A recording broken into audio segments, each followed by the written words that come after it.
Et merci beaucoup à vous. Bonjour à vous, bonjour aux téléspectateurs, bonjour Monsieur Sédou.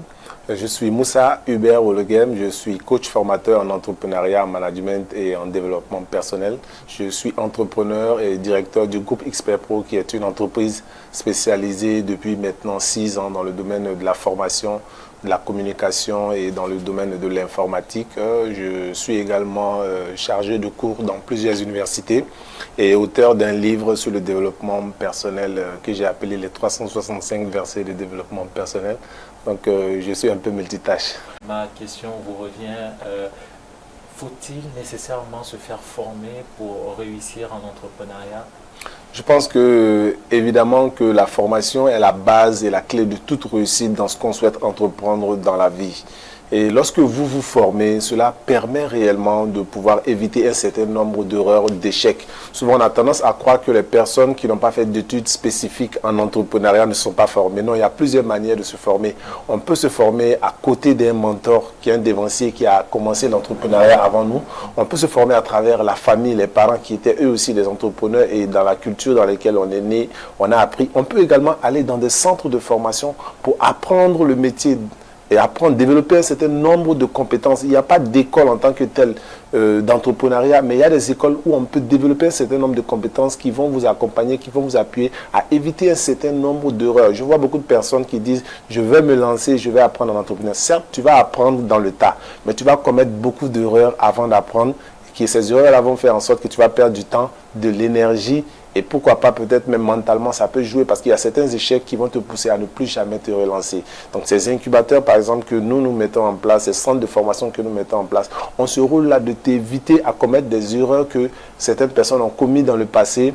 Et voilà, nous avons essayé de prendre les bonnes pratiques, les meilleures pratiques et pour faire en sorte que vous, quand vous vous lancez, ces erreurs-là, vous ne les commettez pas. Ceux qui ont mis 5 ans à réussir, vous puissiez mettre 1 année, 2 ans à réussir. Et on a vu, par exemple, ça marche avec le programme FASEJ, qui est un programme dans lequel nous, notre structure, par exemple, est un facilitateur. Nous avons accompagné certains jeunes en 1 année, ils ont réalisé des chiffres d'affaires que nous, on a mis 5 ans avant de pouvoir réaliser. Ils ont capitalisé sur nous et aujourd'hui, ils s'en sortent voilà, au même point que nous parce que nous, on a commis des erreurs, on n'a pas eu cet accompagnement-là, on n'a pas eu cette chance-là de bénéficier d'un certain nombre de choses.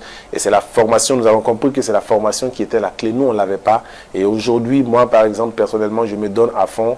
Et mon apport, c'est de faire du bénévolat, former dans les universités, dans les écoles, dans beaucoup de programmes, pour que ces jeunes-là ne tombent pas dans le même piège-là et qu'ils puissent réellement pouvoir éclore facilement. Monsieur Koulibaly, un mot justement sur ce que Monsieur Ologem vient de dire à propos de la formation. Je pense que Ologem a parfaitement raison. La formation est une dimension importante pour réussir en entreprise. Mais elle n'est pas indispensable. Mais effectivement, bien que non indispensable, elle est extrêmement importante. Parce que ce qu'il dit, c'est la vérité. Lorsque on crée une entreprise et qu'on veut apprendre en route, on commet beaucoup d'erreurs, on commet beaucoup de fautes, on perd du temps et on perd effectivement en ressources. Mais lorsqu'on se forme et qu'on entreprend, ça permet d'éviter certains pièges, ça permet d'aller droit à l'objectif et ça permet, j'allais dire, de mieux canaliser les choses. Donc il a parfaitement raison. Avec ces problèmes de financement, est-ce que les entrepreneurs ont des chances de réussir quand bien même ils auraient les plus grandes qualités managériales, la meilleure formation possible? Autrement dit, Monsieur Ologem, est-ce qu'on peut entreprendre à partir de 0 francs? C'est une question qui revient souvent, entreprendre à partir de 0 francs. Et j'ai pour l'habitude de le dire que c'est un concept commercial, il faut comprendre. C'est un concept marketing. À l'intérieur, il faut beaucoup nuancer. On peut entreprendre et démarrer à partir de peu. On peut entreprendre à partir de sa connaissance. La connaissance, c'est quelque chose qu'on peut monnayer, qu'on peut vendre. Et déjà, si on part sur la base des connaissances, ce n'est plus zéro parce que lorsque tu monnaies ta connaissance, c'est de l'argent que tu gagnes. Avec cet argent-là, tu peux le réinvestir dans ton entreprise pour la développer, pour la permettre de se bâtir. Mais si on peut commencer de très peu, arriver à un certain niveau, une entreprise a besoin d'argent, a besoin de financement pour réellement se développer, pour atteindre certaines dimensions. Et là, aujourd'hui, il faut trouver des mécanismes, des moyens de financement pour permettre réellement à des entreprises qui veulent démarrer, de pouvoir démarrer. Il faut aussi des mécanismes pour des entreprises qui veulent grandir, pouvoir grandir. Aujourd'hui, quand on regarde un peu sur le plan international, moi, j'ai eu la chance tout récemment d'être au Nigeria par rapport à un programme. Et j'ai vu au Nigeria que ces entreprises qui sont là arrivent à lever de grands fonds, de grands montants que nous au Mali, si on n'arrive pas. Quel est le problème? Le problème se situe à beaucoup de niveaux. On n'a pas cette facilitation-là au niveau de l'environnement, parce que chacun doit jouer un rôle au niveau de l'environnement pour qu'on puisse aller lever ses fonds. Si moi, vous me demandez, je dirais que l'argent est là. L'argent est là, mais malheureusement, nous, on n'arrive pas à aller chercher l'argent pour venir réellement travailler avec, pour venir le mettre à la disposition des entrepreneurs. C'est ce que j'ai dit, parce que l'environnement n'est pas adéquat. L'environnement, tous les critères ne sont pas remplis. L'État a un rôle de facilitation qu'il doit jouer. Nous, les entrepreneurs, on a un rôle de préparation en amont que également nous devons jouer. Donc, si chacun joue sa partition, je pense qu'on va réellement réussir à aller lever des fonds.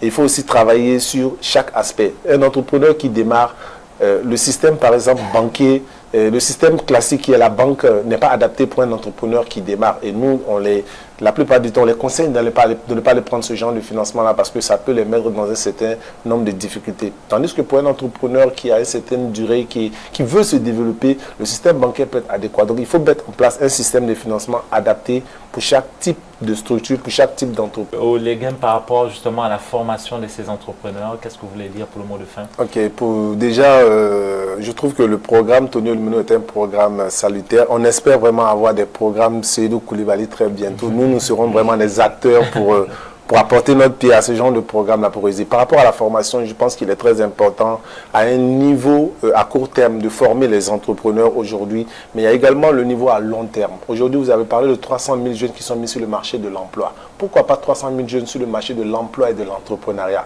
Ce qui veut dire que ces jeunes-là sont formés à la base pour être injectés dans l'emploi.